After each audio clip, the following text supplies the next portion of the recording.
Hello and welcome to my channel. Once again, I'm doing a recut of these game pieces. Now, I know some of you had mentioned in the comments that they were chess pieces. And while yes, they definitely look like the pawns of our chess game, I made these for a different purpose. Yes, it was a special request from a young lady that is doing a school project. Therefore, they're not chess pieces, but they are game pieces for her project. So on that happy note, that does give me an idea that I may do that sometime in the future, is make chess pieces. But I'm not so sure about that. At any rate, I chose to use a 2x4 for this project. And no sooner than I started cutting, I realized that the struggle I was having with the very first time being back at the saw on the last set of game pieces I made was not me. I really thought I was digressing in my skills. As it turns out, it was actually the wood that was the problem. Now, this blade I had used for the last project, and it was not cutting well. I thought it was dull. It was not, because I left it in and I just started cutting this pine, and it just cut through it like butter. It was beautiful. So, having said that, it's me. I personally need to take a mental note that it's important what wood I choose for any particular cuts. And this was a lesson learned again. I seem to have to learn this one a lot. But I'm so used to using scrap that or making do with what I have. I didn't realize that with all the renovations I've been doing, I have plenty of wood that I can play with now and do different things with. Hence the 2x4s that I had on hand. I'm not going to continue to bore you with my narration. There's not a whole lot I need to say. This is going to be a fun little cut. I've only done this at 5 times the normal speed, so it's going to be a little bit slower than you're used to from my videos, but I felt that to get a better view of what I'm doing and how it's cutting, it might be best to slow it down just a little bit so you can get a better grasp of the process.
total cut time for this project was 23 minutes.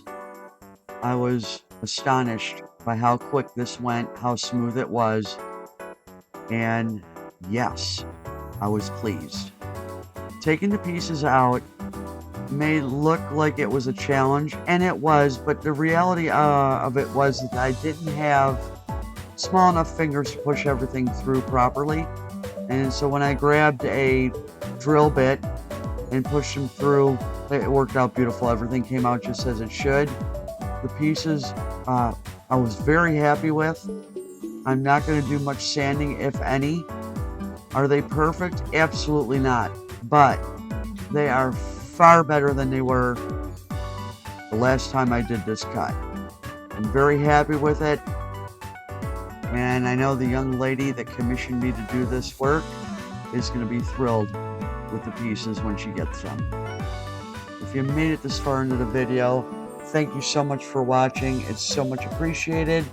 I hope you have a wonderful day, week. Take care, God bless, and thanks for watching.